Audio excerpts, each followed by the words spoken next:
Hi everyone, I'm Duncan and welcome to chapter 1 entitled Branches of Biology.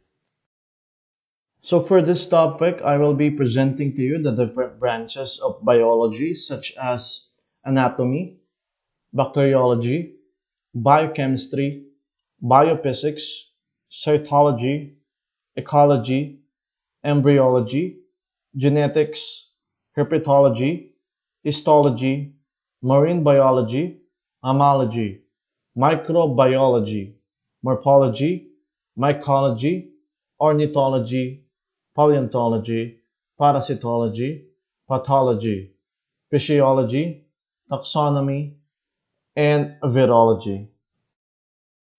First, let's discuss what anatomy is. Anatomy is the study of the structure of living things, a field in the biological sciences concerned with the identification and description of the body structures of living things. Gross anatomy involves the study of major body structures by dissection and observation, and its narrowest sense is concerned only with the human body.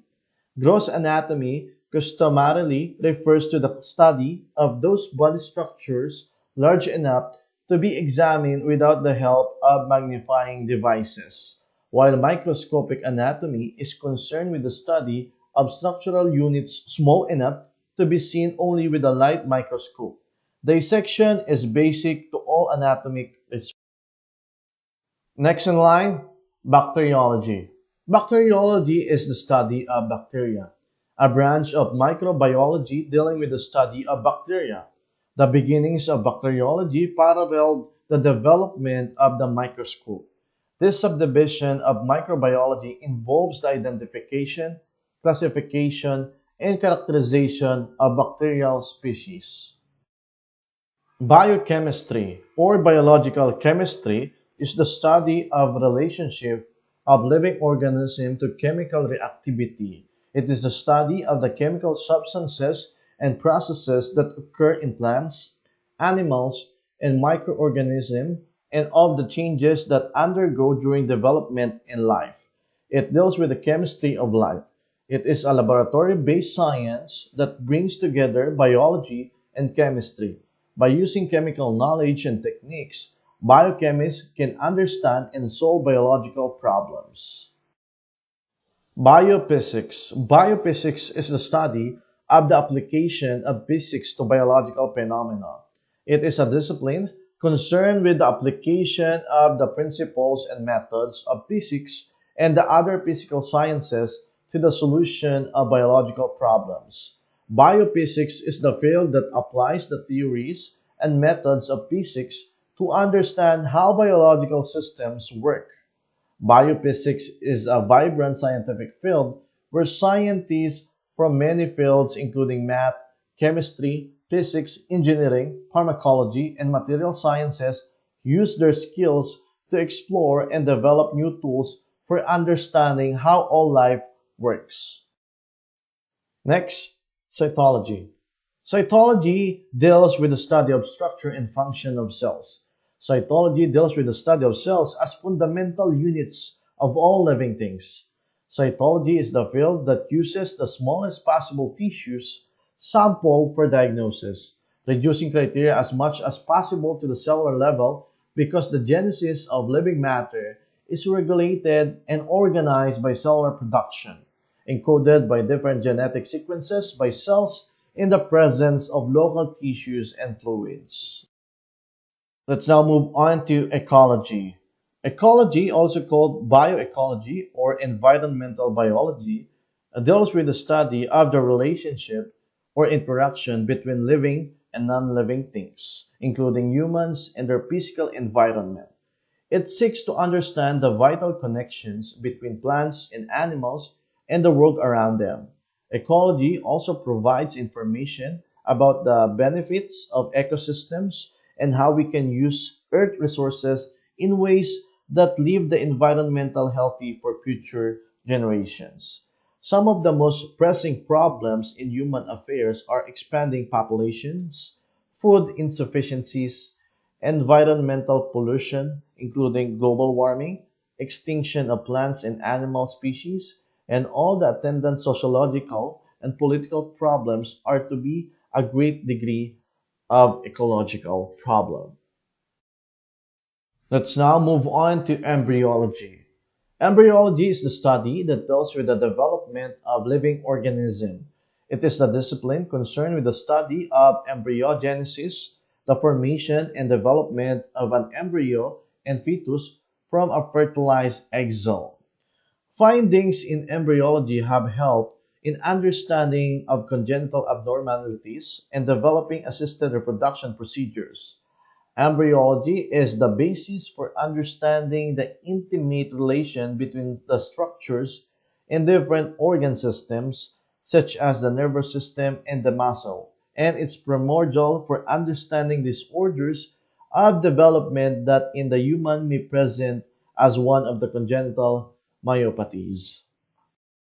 Next in line, genetics. Genetics is the study of heredity. It is a branch of biology concerned with the study of genes, genetic variation, and heredity in organisms.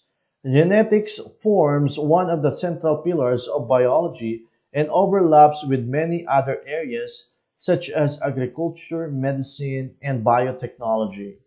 Trait inheritance and molecular inheritance mechanisms of genes are still primary principles of genetics in the 21st century, but modern genetics has expanded beyond inheritance to study the function and behavior of genes.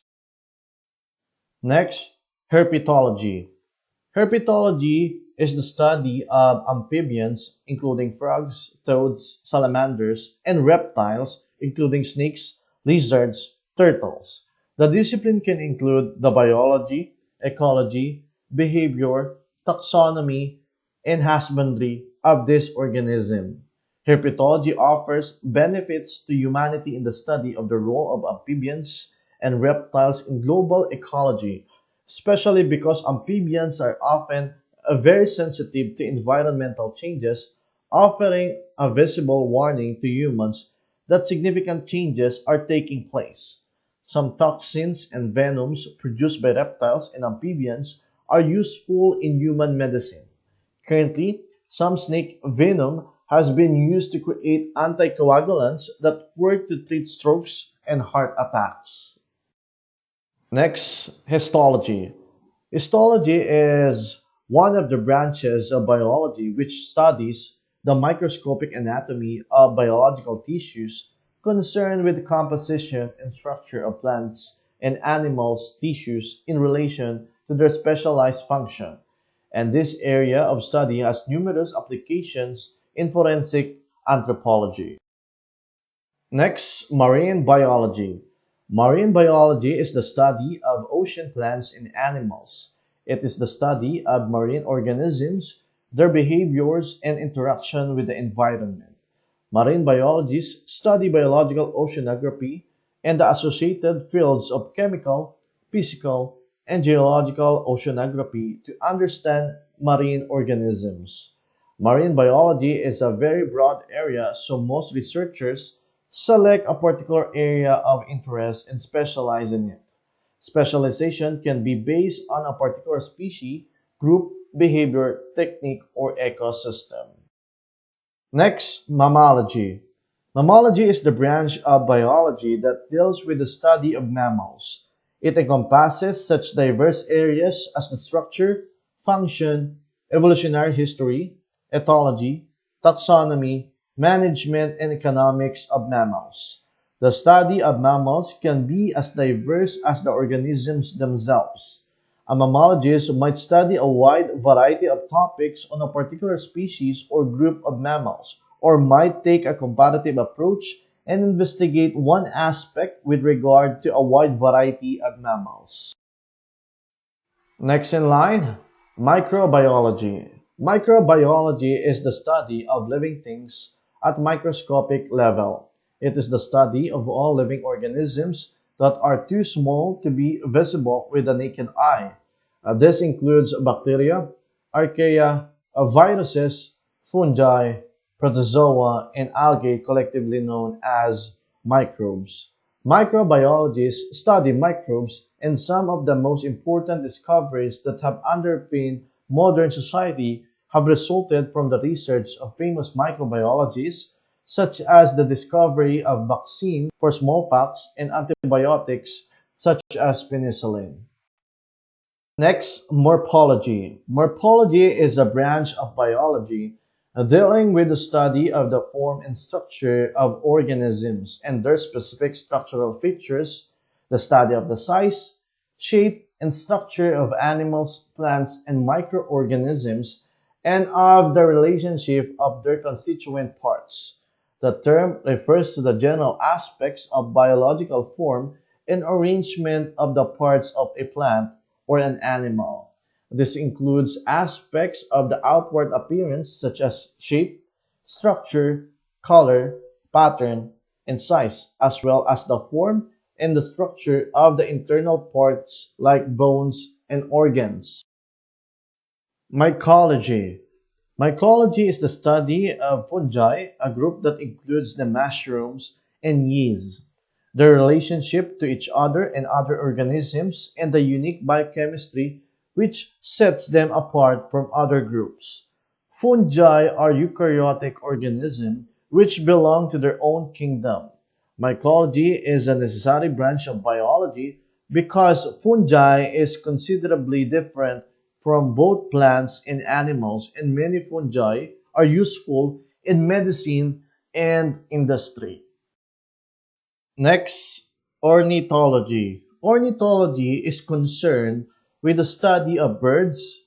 Several aspects of ornithology differ from related disciplines due partly to the high visibility and the aesthetic appeal of birds. Early ornithology was principally concerned with the descriptions and distributions of species. Studies on birds have helped develop key concepts in biology, including evolution, behavior, and ecology, such as the definition of species, the process of speciation, instinct, learning, ecological niches, guilds, and conservation. Next, paleontology. Paleontology is a scientific study of life, of the geologic past that involves the analysis of plant and animal fossils. It is the study of origin, structure, and growth of organisms of the past based on fossils, including those microscopic size preserved in rocks. It is concerned with all aspects of biology of ancient life forms, their shape and size, structure, evolutionary patterns, taxonomic relationship with each other and with modern living species, geographic distribution, and interrelationship with the environment. Parasitology. Parasitology deals with the study of parasites, their hosts, and parasitism. The scope of parasitology is not determined by the organism or environment in question, but by their way of life. In the process, it gives focus to various characteristics of the parasite, morphology, life cycle, ecology, and taxonomy, and the type of host they infect, affect, and the relationship between the two. Pathology. Pathology is the study of various malfunctions of an organism, which the way disease and illnesses develop, including any deviation from a healthy or normal condition or abnormality. Next, physiology. Physiology is a branch of biology that deals with the normal functions of living organisms and their parts, the way in which a living organism or bodily part functions. In human, physiology seeks to understand the mechanisms that work to keep the human body alive and functioning at the level of organs and systems within systems. In short, it is the study of life functions. Taxonomy. Taxonomy is the study of identity and classification of organisms. In a broad sense, the science of classification, but more strictly, the classification of living and extinct organisms. Example, biological classification. Taxonomy is the science of naming, describing, and classifying organisms and includes all animals, plants, and microorganisms of the world. Taxonomies identify, describe, and arrange species into classifications, including those that are new to science. Lastly, virology. Virology or virology is the scientific discipline concerned with the study of biology of viruses and viral diseases, including the distribution, biochemistry, physiology, molecular biology, ecology, evolution, and clinical aspects of viruses.